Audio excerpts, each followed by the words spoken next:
system.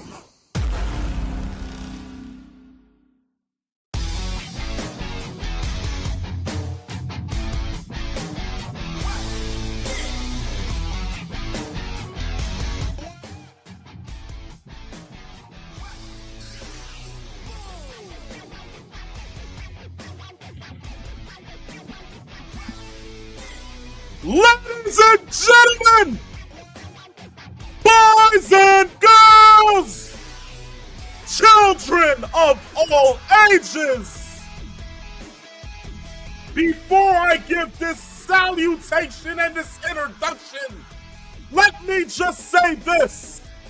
My mayor is Jewish. My bagels are Jewish. The reality is, my Christian is Dior. And all in all, Knicks in 4. Ladies and gentlemen, boys and girls, children of all ages, welcome to the phenomenon known to mankind as Saturday afternoon's main event. If after 4+ years of doing this and you guys still don't know who I am, I suggest you go back to school or go to your local library. Get the biggest dictionary you can find, preferably Merriam-Webster. And as you will see, Jalen Brunson's face and picture under the name GOAT, you can travel down the pages and look me up under the word phenomenal. Guys, it is I, the phenomenal one, and it is orange and blue skies here at the same studio located here for me. But the reality is, I'm not alone. Because I have my co-host, my comrade, my brother from another mother and dimension.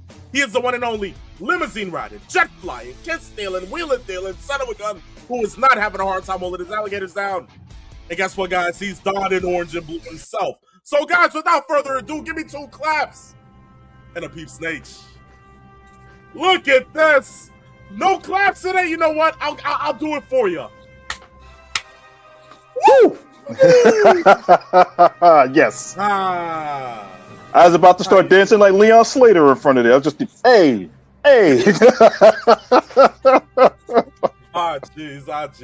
Yes. See how Knicks basketball brings us alive, ladies and gentlemen? Yes. This is perfect. Well, Peeps Nate in the building. Salutations to you, my friend. How you doing today? Here. I am doing good after the last 2 games, and between all the wrestling we've had to watch this week, and then knowing all of the things that we've had to go through as far as watching the Knicks, I could use a break. So yeah, I could use a break. Yeah, maybe some liquid courage as well. I get as close to that as possible with some water. Oh, just to fill everybody in, next week I myself won't be in because I'm going to be in Pennsylvania for a wedding. So it'll be one of those rare times that Nate isn't going to be on the show. But yes, Indeed. But it's okay because at least we have you here this week, my friend. It's always great to see you. But beyond all, it's great to see the people here on Saturday afternoon's main event. Whether you are watching on Twitch, Twitter, or YouTube, we thank you guys. Go ahead and you can follow us on our social media platforms. Our Instagram being at Saturday afternoons _main event, our Twitter being Saturday main, and our TikTok being Saturday afternoons ME. But beyond all, we're going to go ahead and stick to our mission statement today, which is to bring you laughs, good times, and all the wrestling news possible, which is 3 standard mission statements here on a great Saturday afternoon here at Sane. But, peeps, beyond all, like you said, Knicks taking the 2-0 lead. It feels like you wouldn't have time for professional wrestling. But with us here at Saturday afternoon's main event, we make sure that that's possible here for you today. So I think it's only fair that we go ahead and get started with that, right? Yes, let's do it. Indeed. Well, when you hear that sound, it's time for one thing and one thing only, guys. It is time for 3 Rope Talk. All of the professional wrestling news that you can get that consists within the span of the squared circle. So, peeps, look, first order of business today. Noche de los Grandes, all right? Let's talk about it in the words of one Trick Williams. I just have to say, beyond all, we know that this match happened. We know that it concurred, but beyond all, Dave Meltzer gave it a 5.75 star rating, which is now the biggest rating ever for a WWE match in the history of Dave Meltzer ratings. Not only that, Cage Match gave it a 9.68 rating, which is the 14th highest rating for a professional wrestling match ever. Yes. We know for a fact that we all watched it. Peeps, what were your thoughts on that match? You see the smile on my face, right? You see. Are you sure that's not Jalen Brunson? You can flutter in your mind right now. Or... I'm sure that has a lot to do with it, but I'll digress on that one. There's your first one of the day. Yes. I'll put it to you like this. I watched the match 3 times. And in the span of those 3 times, I've gotten the emotions that a professional wrestling match is supposed to give you when you are watching it. First and foremost, we have to give a huge amount of credit to the people that are running AAA, which is Undertaker as a booker. We know that the rest of the promotion has, over the last year, has kind of evolved and changed and expanded to a much broader audience since WWE purchased AAA. But knowing the entire card and what they put in there, AAA has always been this good. But specifically, the mask versus mask match, El Grande Americano versus, I like to call it like we would call Chavo Guerrero, like Chavo Classic. I'll call him El Grande Classic, because the match was, as far as I'm concerned, my front runner for match of the year. It was that good. It had drama. It had pacing. It was like a telenovela. For anybody that has watched any Latin soap operas on Univision or Telemundo or any of the other plethora of channels that are out there, it felt like a true finish, a true ending. And the way that it came across on camera, on TV, I'm pretty sure you probably felt very close to the same way I did. But before I expound on it, what were your emotions on this match and how you saw it, the way it developed? Well, I'm looking into the comments right now and I see that your uncle Triple C is in the comment section, and he just put out one word: storytelling. There you go. From the beginning of the entrances, which I profoundly disagree with one entrance. The general manager, the little Jefe, okay, Rey Mysterio making an entrance. Why does he have to be included into everything like he's Diddy 2.0? I'm just asking. There's no reason for it. But in all duality, the fans, just being able to see the production of what the camera was going at and showing of the packed out arena, the fans singing along to El Grande's music, the mariachi bands, the way that you can disdain from one El Grande Americano to the other, the opening, everything was in it, even the run-ins. It felt like an Attitude Era-esque match in the world of Mexican lucha libre caliber wrestling. And they didn't go ahead and miss on any part of that. They literally expounded perfectly from A to Z. It was perfect, it was pristine, and it was great, and obviously, to the eyes of everybody else, it was great. So I can concurrently say that with what Uncle Triple C just said within the sense of storytelling, chef's kiss. Yes, drama. There was blood, so there was a lot of physicality. There was violence. There were weapons.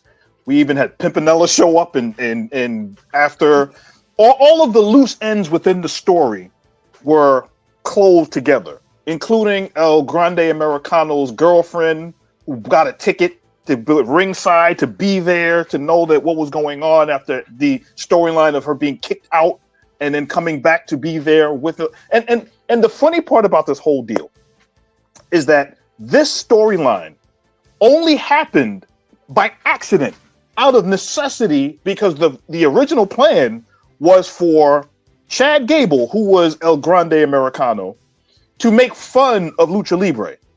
And this evolved into a storyline that actually made another wrestler in another country. That shows you the depth of layers of storytelling to this entire deal. And the greatest part about the whole thing was at the end of the match, when everything was said and done, the fact that the unmasking happened. Chad Gable, I can't believe it. He's El Grande Americano. Ay, ay, ay. He showed, yeah. He came out, took off the mask, he handed it to El Grande Americano, Kaiser edition, and basically said, I am the original, but you are the only. And he handed him his bloody mask. He introduced his family and walked off into the sunset. And that was literally the most, if you can call a storyline ending beautiful, this was the Avengers Endgame. This was what we've seen many, many times before with WrestleMania and how the Cody Roman match ended at the end. But this one was much more timely, well placed, emotional. The fans, the connection, it was tremendous. And like I said before, my match of the year so far. Got it. Hot Rod 316 is out here going ahead and going ham on Uncle Triple C, saying that he can kick rocks and that Dirty Dom is still garbage. I guess the question that I have to ask here to you, Peeps Nate, is that when it pertains to Dirty Dom, I guess we now have the next person in line to hold the AAA Mega Championship in El Grande Americano. I believe so. I believe so. And not only do I believe so, I think that was probably the plan as this was starting to go along and get that next person up to get that belt off of Dominic Mysterio. Because we know Dominic at some point is going to get pushed further along in the WWE while keeping his foot in AAA, but also building off of the push that he has in WWE in America. So I think that's where they're going with that. Okay. Well then, from there, I guess we can move away from Noche de los Grandes, and we can go ahead and say that the following show that took place across the seas in a different continent, in Europe, Italy to be exact, Turin to be the city, Clash in Italy took place this past Sunday, and it was also a whirlwind of emotions. Let's talk about that. Yes. Cody Rhodes Gunther for the WWE title ended with Cody pinning Gunther clean. What's up with that? It did not.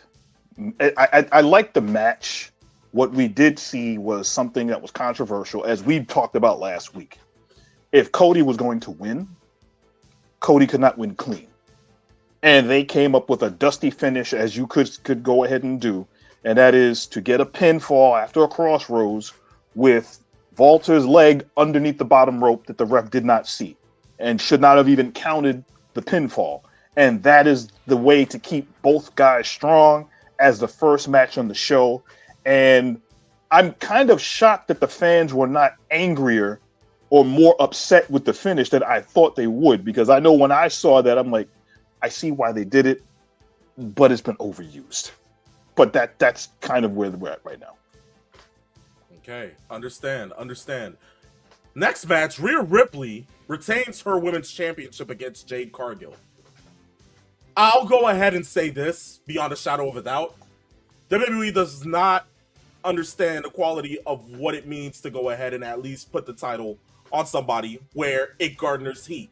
I feel that Rhea Ripley now is better at the chase than she is at holding the title. Because currently it doesn't seem like they have any plans for Rhea to face anybody else. The reality is she retained in what was a solid good match against Jade. And I have to say, hats off to Jade Cargill for being able to at least rise to the occasion better in putting on much more stellar matches, being able to hit her points and wrestle in a sense where it no longer feels like it's choreographed. And there's less botches. She's understanding that she's learning the ropes way better. And I have to say that she's putting on a good job. But in all duality, post-WrestleMania, you would expect Rhea to have a feud against somebody else or whatever the case may be. No, it's still within the confines of the baddies, which consists of B-Fab and Michin, and, of course, Jade Cargill, the head and the ringleader of it all. Yes. If you're going to continue to go ahead and hold on to that story, I feel like then why not just go ahead and put it back on Jade? that was my gripe. Although Rhea Ripley goes ahead and retains, it is what it is. By far, I think this was Jade's best match.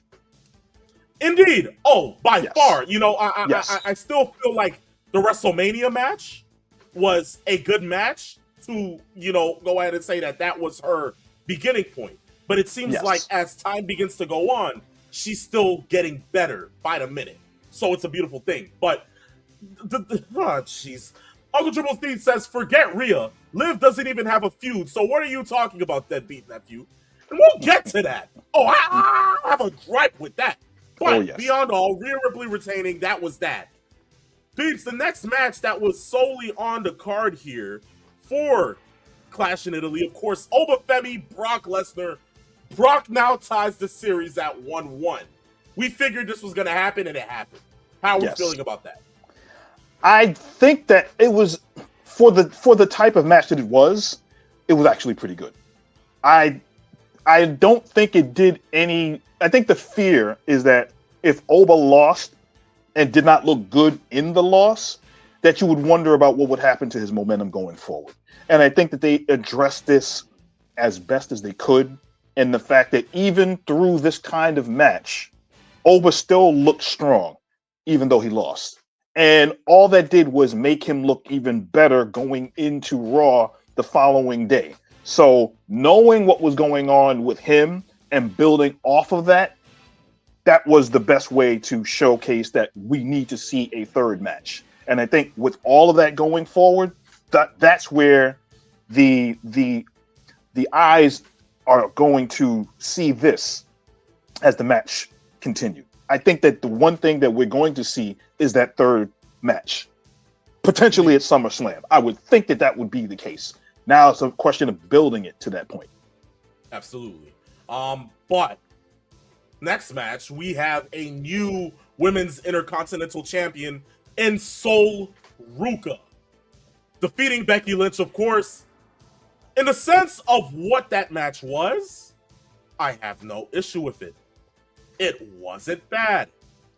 The fact that Becky had to go ahead and go through a second manhandle slam with Ruka escaping that and delivering a soul snatcher, which again, from what you usually say, is a beautiful move when perfected to the greatest extent. Yes. I agree towards that. I am happy to see that Sol Ruca is now Women's Intercontinental Champion. The key is now, what will they do with it? How long will it take for Becky to go ahead and be out? Will she go ahead and take a sabbatical? Who's next in line for that title? We have yet to see what is to come for that. But congratulations to Sol Ruca as the new Intercontinental Champion on the women's side within that division. But Peeps, main event match. Tribal combat for the World Heavyweight title. Roman retains. Again.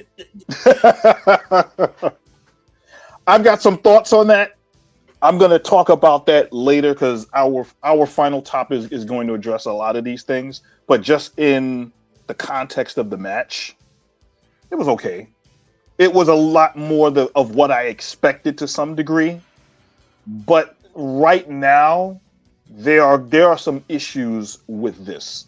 Knowing that Roman is the guy that they're building this world championship reign around and is probably the crown jewel of Monday Night Raw, I think, for Netflix and their arm. This is what I think they're doing there. I'll explain later about the rest of this match that goes further into a lot of the bankrupted booking that they're doing. Okay, understandably so. I'll leave that to you, Peeps, when it comes down to us going ahead and speaking on that topic. But beyond all, we'll go ahead and move on with our review of this past Monday Night's Raw. Yes. Peeps, what were your thoughts on the show itself? Monday Night Raw definitely felt like the aftermath of a pretty decent premium live event. They always do well when they're overseas, and this one, with they coming back to Italy and going to do certain shows. They're going to be going to Paris next Monday for Raw. So I like the fact that the fans actually amp up the attention of the way the show is. Key to that is Penta and Oba. And that tournament that they did. They're continuing now with the King and Queen of the Ring, with Penta and Oba and Carmelo and Solo. That match, we wondered how that was going to be for the tournament match. The way it's set up, four-way matches, which we've all talked about before as being lazy booking. But in this sense, it worked. And boy, did Oba come back and look strong in this one. He literally dominated everybody in this match. So I'm thinking, you know what? He hasn't lost it. They did a great job of recovering after the loss and making him look as hungry as he did going in. Indeed. From there, I want to go ahead and speak about Roman Reigns having to go ahead and have Jacob finally acknowledge him. Rinse and repeat. We now have that. We know that this is kind of stretching into a feud where Solo Sikoa is now back into the mix, and it seems like we're all family business when it comes to Roman Reigns currently within this span of his WWE World Heavyweight title reign. I, for one, can go ahead and say that without a shadow of a doubt, they're going to go ahead and keep this running however long that they want to keep this running until they probably do take the title off Roman, which I don't believe is going to happen anytime soon with the way that this storyline has been going.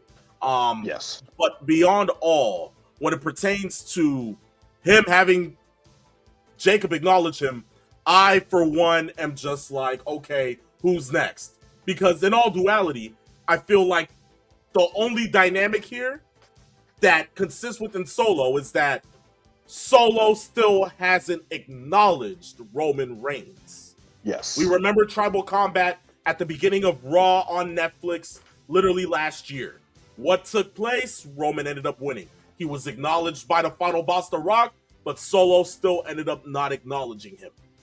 Is this where we're kind of like sitting here trying to think that Roman is sinking Jacob onto Solo just to go ahead and get Solo to finally look at Roman as the head and face of the family? Is that what we're doing? That seems like where they're going. And I think that if you're going to go ahead and do that, there have to be some more layers to the story that we're not privy to. But on the periphery, or all of the other parts to the story that you always try to sprinkle and add on to try to bring that out, some of that is missing. Hopefully between now and whenever they go to the next big part of the story, they kind of flesh that out. But right now, that part of the story with Roman, this is starting to look a lot like a couple of years ago. So. Indeed. I agree. Now look, when it pertains to one Judgment Day and Liv Morgan, I hear a lot from Uncle Triple C about La Guerita. Well, let me just say, without further ado, that this whole thing is a cluster because of the fact that we know that the Judgment Day is doomed to implode. I, for one, am a full believer of that because after the match that Roxanne had, where you would sit there and think that she would qualify for the next round of the Queen of the Ring tournament against Lash, Julia, and Io Sky, that we would get this opportunity to see what would happen if Roxanne would possibly have to face Liv Morgan, knowing Liv wants to then challenge and become the other side of the women's champion, right? So she wants to hold two belts. Well, yes. we know what happened with that. Roxanne wasn't happy, of course. Then what proceeds to happen is that Liv sits there and says that she can't wait for the crown to go ahead and get up on her head. She's going to go ahead and make sure that the Judgment Day has no problems because she and Dominic will win the King and Queen of the Ring. I am tired of this Judgment Day story. This whole faction was doomed to implode literally since WrestleMania, and it didn't happen. The story is still going, and it's being, at this point, a downgrade of what this whole faction was a year and a half prior. It's no longer the same. And the fact that we're still getting Judgment Day, promos and interactions as if this matters on ratings and television, at this point, I'm tired of it.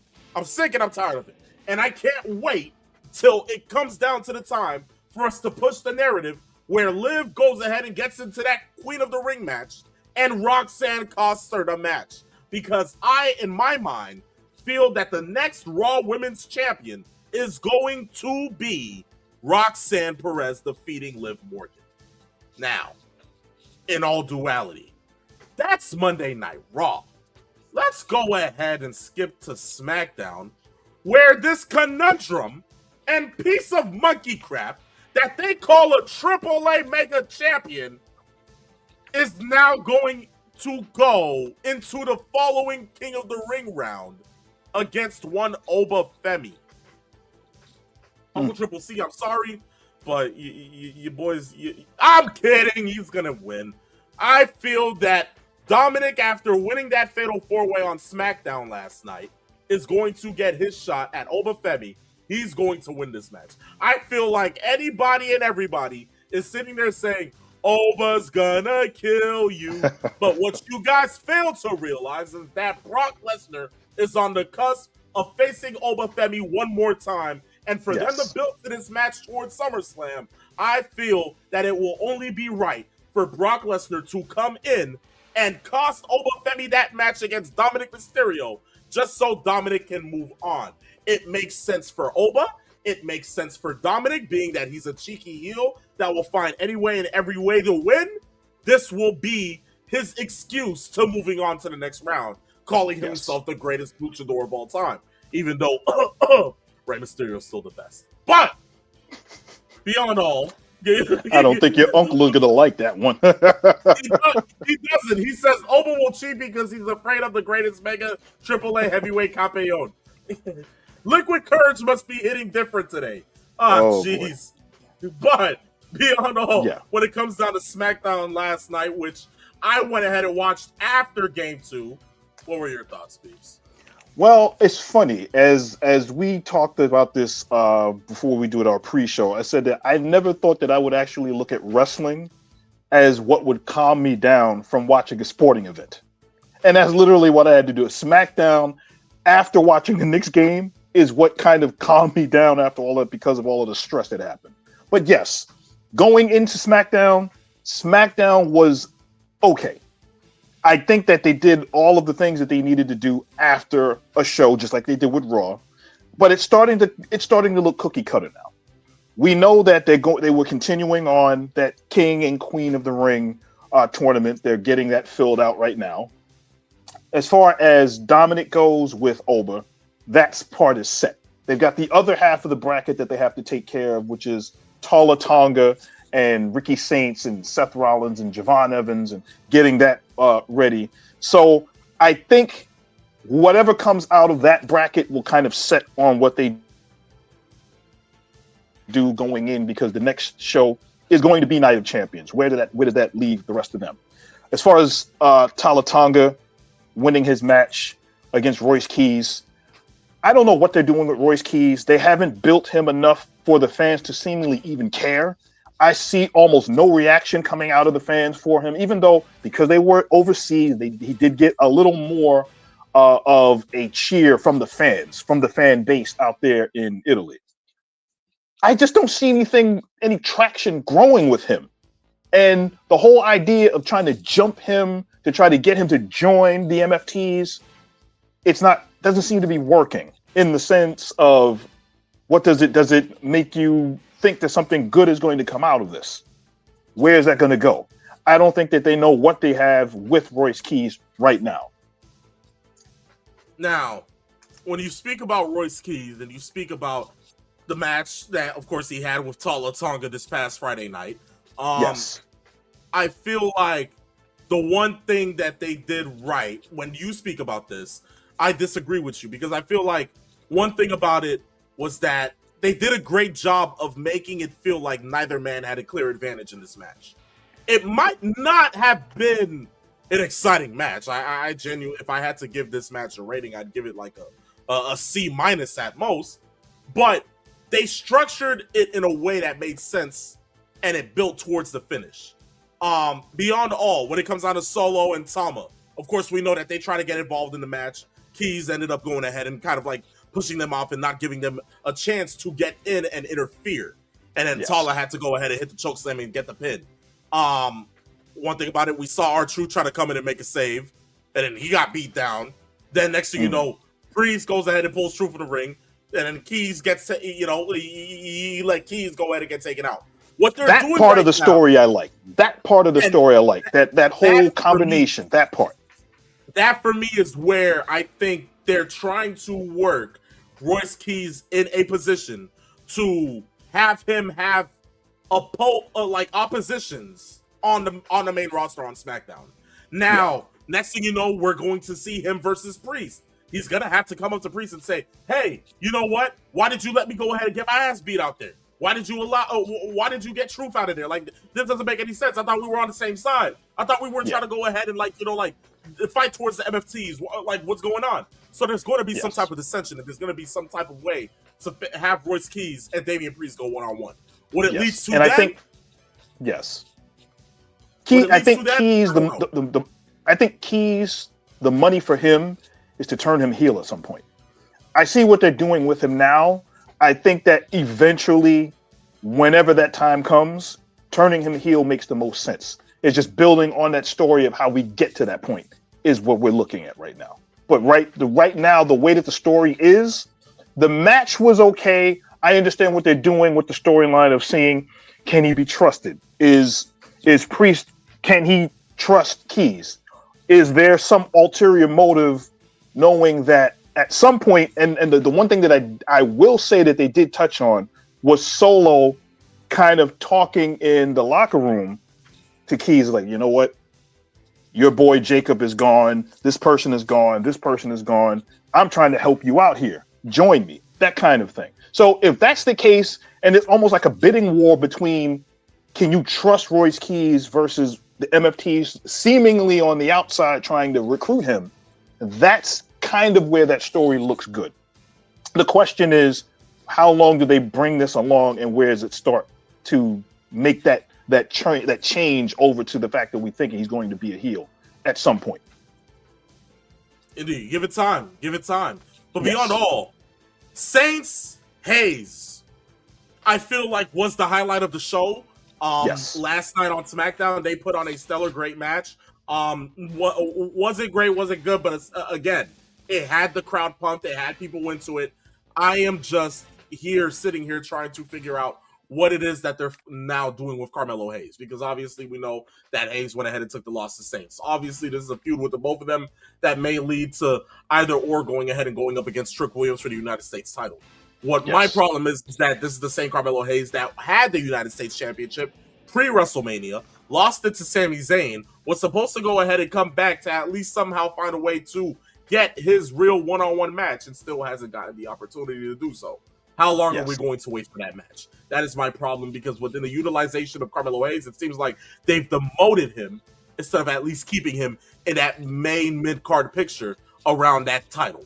So that's it's almost as if they've forgotten how he is, or how good he is, or what he can do.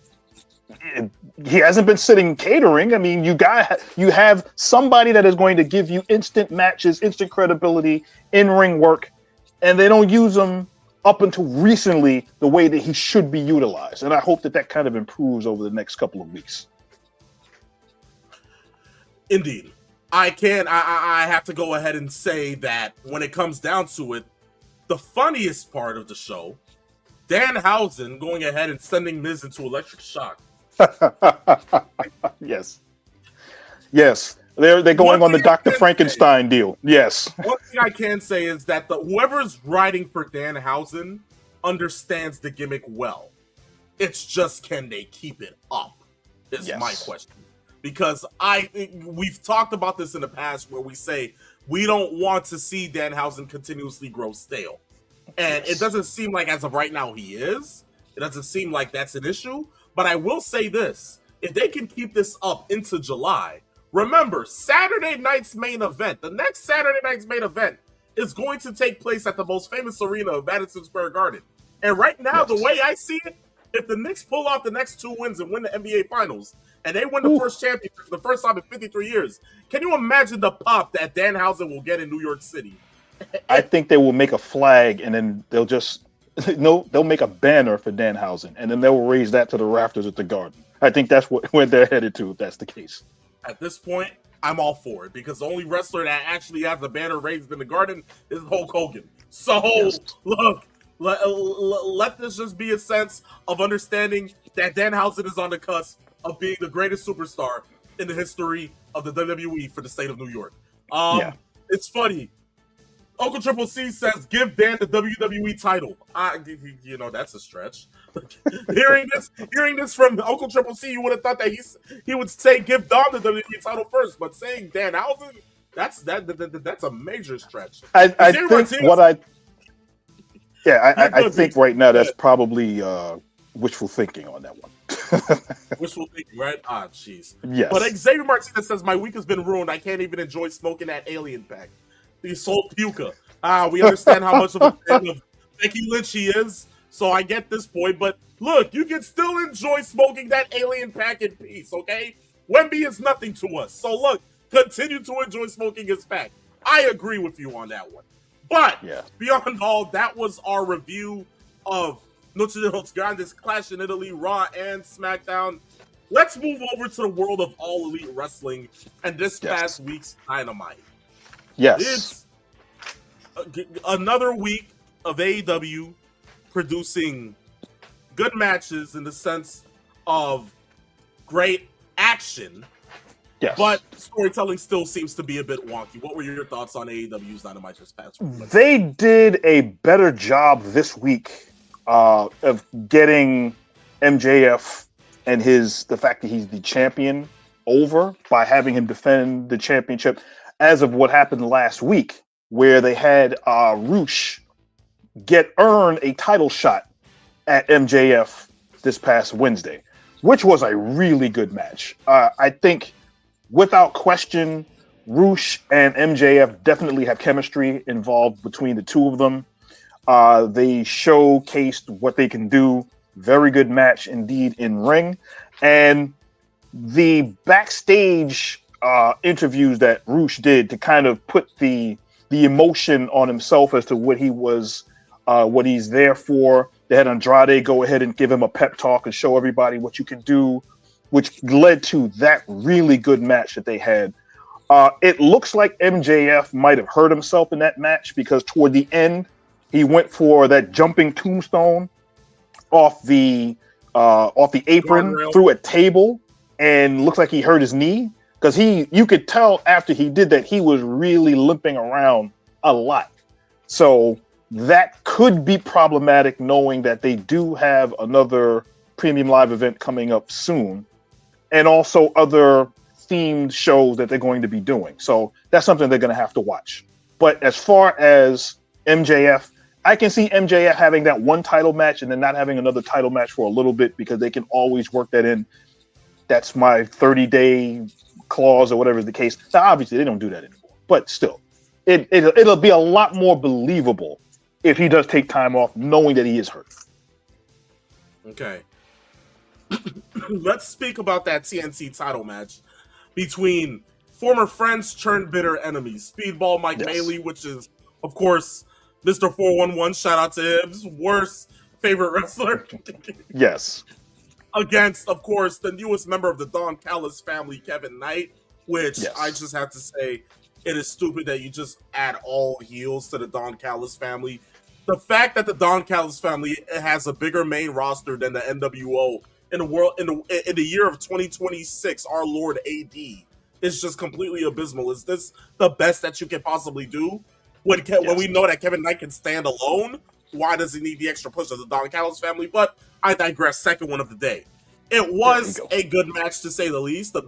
I'll give it a B, from the sense of how it is that he's sitting there saying that, he's currently the latest star, doing ring for a championship opportunity, going ahead and again, the match was great. I have no issue with it, but just for me, knowing that he's now a part of the Don I understand.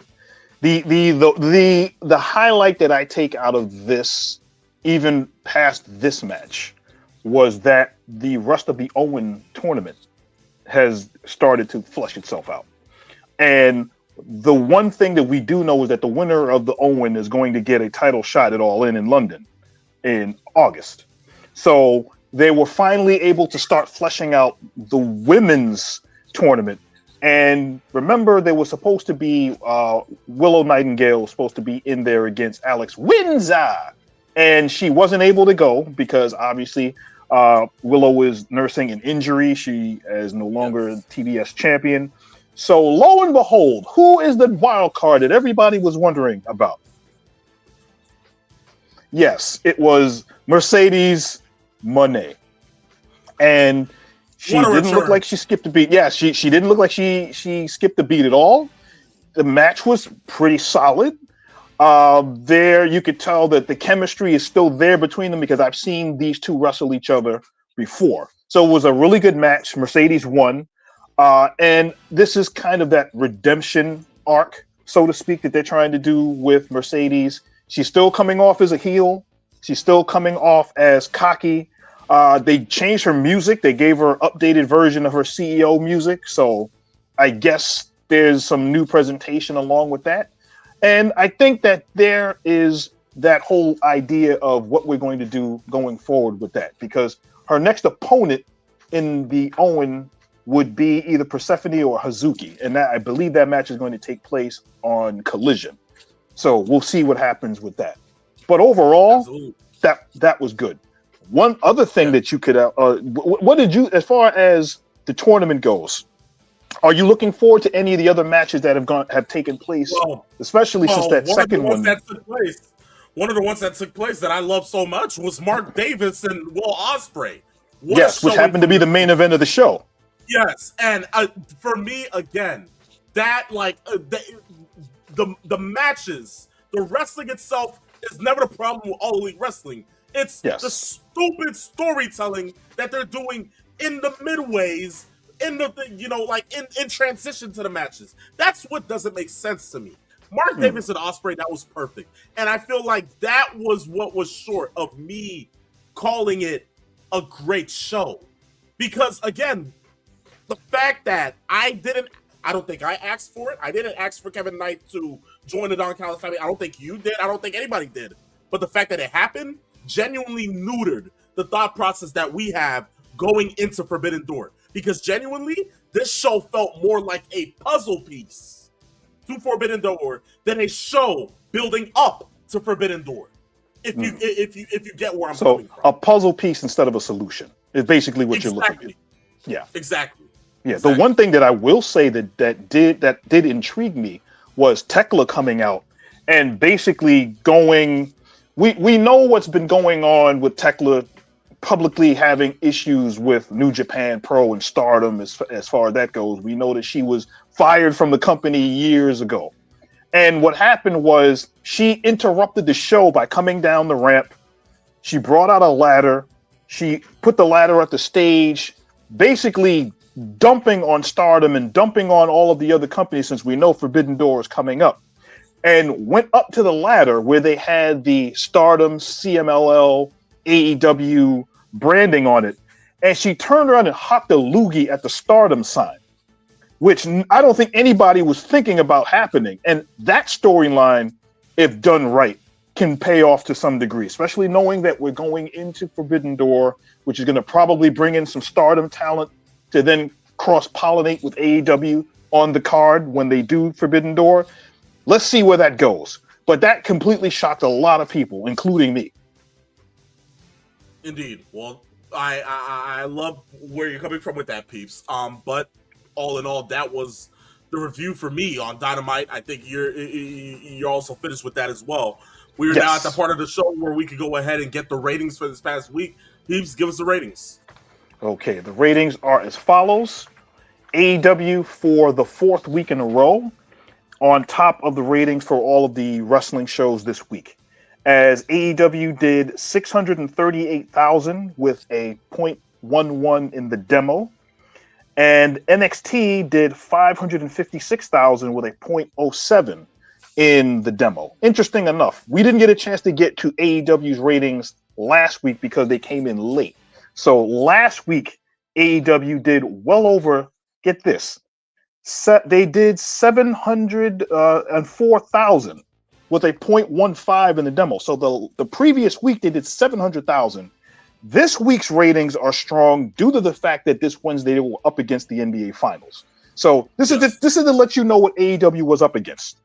They had, first of all, that was the second largest audience they've had in 2 months. And it was the second highest rating since April 15th. Now, the Spurs-Knicks game did 17 million with a 5.21 rating. So the fact that they were able to do 638,000 against that's pretty solid considering.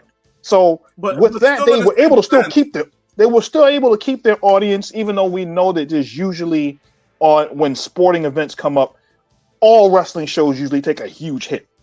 Indeed, but Peeps, yes. I think my issue is that the NBA Finals did that, and this was the most watched finals since 2018.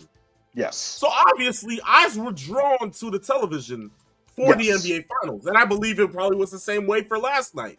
But in all duality, is this just okay? Cable television is cable television, and cable television is dying instead of on-air DTV. Is that what it is right now? I think so. If you're looking at NXT, which is on over-the-air television, and they're doing a little over 560,000. They did 544 last week. They did 556 this week. NXT, that's over-the-air television. And then you're looking at cable, where you're getting between 600,000-700,000 in the changing light of what sports and what eyeballs you're competing against.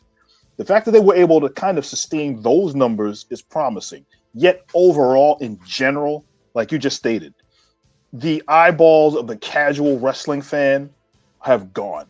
It's past coming back to some degree, unless there's some sort of big storyline that happens, or a big star shows up, or there's something that brings the attention of the casual back.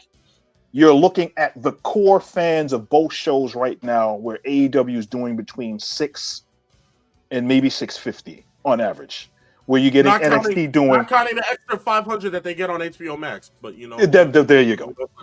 And then NXT is going to basically do between 550, 580, somewhere in that neighborhood. I think that's kind of where we're at right now. And I guess when the NBA Finals is over, and we're back to watching the WNBA and baseball, we'll find out what the actual rating is over the summer going in.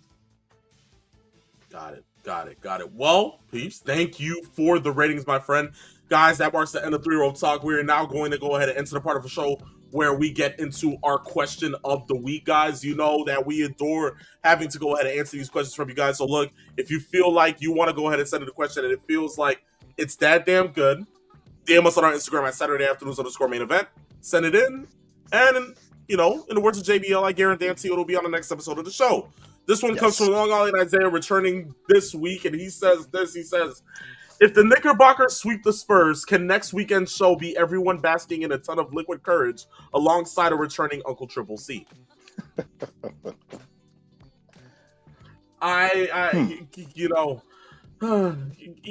Guys, Peeps Nate doesn't drink. He's like the odd man out. Even though he's lived for 700 years, you would think the man has induced himself into a little bit of like wine or something. You know what? I think the closest thing Peeps Nate has probably had towards a good drink is Manischewitz. Okay? Let's just put it like that.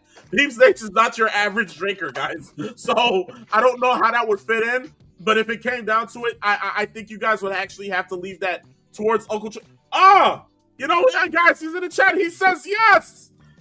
Oh, there we go. But that's if the Knicks sweep. You gotta pray for Monday and Wednesday's games to be winners for the Knicks. Because if you guys want to see Uncle Triple C back in action, sipping on the finest juice that the Lord God has to offer on this green earth, let's just hope to go ahead and see the Knicks in 4. But, jeez, this is what they're hoping for. They want to see us drunk on the show next week. Peeps, I don't know how we're going to do it, but we got to get you something, man. Look, you watered down Hennessy? Does that work for you, Peeps? See, he's laughing. I think I'll be just fine with some mango peach iced tea. I'm good. Mango peach iced tea. You hear that, guys? Jeez. I want to see Peep Stage's liver when he passes away, God forbid. But yo, I want to see how intact that stays, man. You might just have to be able to be an organ donor at this point. But beyond all, that was the question. I don't think I need to be carried out of a building right now. So, I mean, Uncle Triple C does it, and he's perfectly fine. Come on now. I mean, maybe just one day, Peep Stage, just one. I digress. Well, look. Well, there you go. Beyond all, we have the last topic for today's show, and this is being about WWE and their booking being a cluster. Ain't gonna say the rest of it is a family show, but in all duality, you guys saw what we talked about today, especially in the terms of Noche de los Grandes, segueing into Clash in Italy and Raw and SmackDown. I have to say, Peep Stage made a point at the beginning of the show when it came down to Noche de los Grandes about how the booking on the side of AAA, with The Undertaker spearheading it, and producers on the other side of it going ahead and also making it great. Think about this. The person who produced the Mask versus Mask match was Pete Dunne. Pete Dunne. The Bruiser. Which makes you sit there and think, a wrestler knows more than a whole bunch of people that just book TV shows. Nothing about professional wrestling. So why are they in creative meetings? Why are they being head writers for shows? What do they know about professional wrestling? Oh, this is just TKO's doing of how allowing big top name people in the world of whatever they do to be a part of things that they know nothing about. So AAA puts on a great show, a banger of a match that's going to be talked about for generations to come. Yet WWE still has sort of booking where they're still following segues with the Bloodline story. They don't know where to go with the direction of the Judgment Day. Rhea Ripley's still champion and doesn't have any direction for her facing any other woman on the main roster. When you have people like Julia, Tiffany Stratton, Lash Legend, and so on and so forth, but you're not going to go ahead and put that against Rhea Ripley. What are we doing here? Peeps, I want to ask you this. What are we doing here? Okay. This is something that has been bothering me since Raw. And the reason why I say this is that even though we don't want to sound like we're beating a dead horse, the booking that the WWE does in spots, when the WWE's booking is on point, when they tie things together, is really good. I'll give them credit on that front. But as of lately, and I think part of it is TKO, but also a lot of it seems like they've lost a lot of creative steam. And you can go and take your finger and point directly at one spot and kind of draw the line. And that's after, which I told you before, was my front runner at the time for match of the year, which was the main event of WrestleMania between CM Punk and Roman Reigns. Because that had drama, it had storytelling, cinema, as I always say. And then you juxtapose that to what has happened since. And what we've seen since is the next man up in that feud is Jacob Fatu, who, as far as we are concerned, has all the tools needed to be a main eventer, to be a guy that you just don't throw away and say, oh, well, that's it. Now, Jacob has had 2 title matches for the WWE Championship, for the World Heavyweight Championship, I should say. The first match he lost, which I think was we figured was going to happen. That was at Backlash. And then the rematch at Clash at Italy. What I have seen since, even with the type of matches that Jacob Fatu has, what he has shown, or what has been shown to the fans, to the people watching on television and in the crowd, is that Jacob Fatu has been kneecapped. I don't like the fact that they are now going into this whole entire spiel of taking the Bloodline and turning them into the Samoan NWO. You'll understand where I'm coming from on that side. One, the first thing that we look at is what was the original Bloodline storyline and what was it for? And you know this, I know this. It was about respect, helping out his family name, the Anoa'i family, and the family tree. And we got 5 years of that beautiful storyline that had its ups and downs and peaks and valleys, ebb and flows. But that's one part of it. At some point, the story ended. Same thing that happened with Austin McMahon. As good of a storyline as that was, it had its ebbs and flows, but it had an ending. This seems to be a retread. And it seems to me, based on what we're seeing, it's kind of lazy booking. It's just another way of looking at it. And I'll ask you this based on what you think of what you've seen so far. What I've seen with Jacob Fatu and what I've seen with Roman is that Roman seems to be amassing all of the splintered off parts of the original bloodline to try to bring them back together in some way to help Roman stay on top. And it looks like the next part of this story is going to be Solo.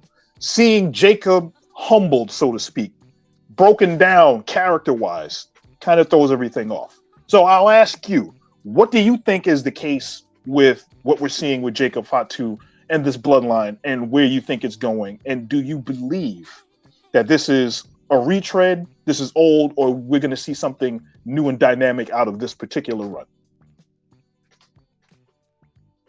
No, there's nothing new or dynamic about this. It's rinse and repeat of the Bloodline story, and it seems like we're going to go ahead and tread into a place where sooner rather than later, we're going to have Bloodline versus Bloodline one more time again. It is insane to think that, especially knowing that they're trying to make Roman look like the face, although people within Roman's bloodline are playing the heels, i.e. Jey Uso. You have sort of the dynamic where, okay, if they're tweeners, they're tweeners. Put it like that. If they're faces, they're faces. Make it that. But at the same time, when you have Jey Uso, a part of the bloodline, playing more of the heelish person within the family compared to one Roman Reigns that's just trying to get his respect, it comes off as asinine. It comes off as irreputable because it's like, why are you presenting me this when on the other flip end side of it, you're giving me this? It's incoherent. And I feel like when it comes down to the bloodline, it's also that within the Judgment Day. Think about it. Liv Morgan hasn't defended the women's title since she won it at WrestleMania. Dominic Mysterio hasn't done much on screen other than holding around the AAA Mega Championship, which we know he's more shown on AAA than he is on Monday Night Raw doing something reputable where we can sit there and say, okay, this is going to be trending in this direction. Because we know for a fact, Dom versus El Grande is going to happen down the line at Triple Mania. That's going to happen. But within the sense of Liv, I know that, and I heard that there's been rumblings that WWE Creative decided to put Liv Morgan on the shelf, still with the women's title, until Stephanie Von Care gets better. Meanwhile, look at the women's roster within the WWE. Does that make any sense to you?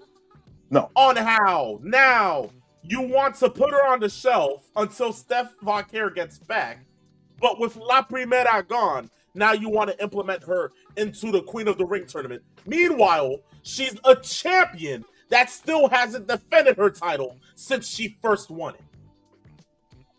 Where is the concern? Where is the sense of, okay, let's have structure when it comes down to creatively booking our champions? There is none. And that's the problem with the WWE. No structure whatsoever.